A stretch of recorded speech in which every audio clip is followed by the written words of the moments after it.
Per què cal una sisena escola a Igualada? A Igualada hi ha 14 escoles, 9 concertades i 5 de públiques. Excepte el Garcia Foses, la resta de centres públics es troben als extrems de la ciutat. Això dificulta l'accés de moltes famílies a l'escola pública i també afecta a la demanda, ja que la proximitat a l'escola és un factor que les famílies tenen molt en compte.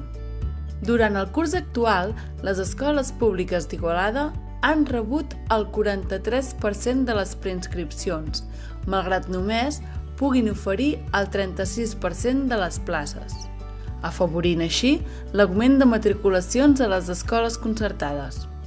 Per això proposem una sisena escola al centre d'Igualada, una escola que cobreixi les etapes de preinfantil, infantil i primària. Aquesta nova escola ha de tenir una nova llar d'infants de gestió municipal per garantir la demanda de la ciutadania. Actualment a Igualada només hi ha 3 llars d'infants públiques, en canvi n'hi ha 9 de privades. Per tal de garantir-ne l'accés, apostem per una tarificació social, que les quotes per accedir-hi s'adaptin segons els recursos econòmics de cada família. No volem que ningú en quedi fora.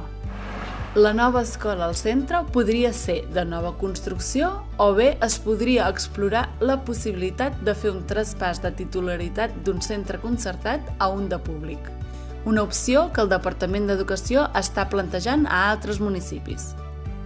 Perquè cal garantir l'accés a l'educació pública i promoure-la. A Igualada volem més escola pública.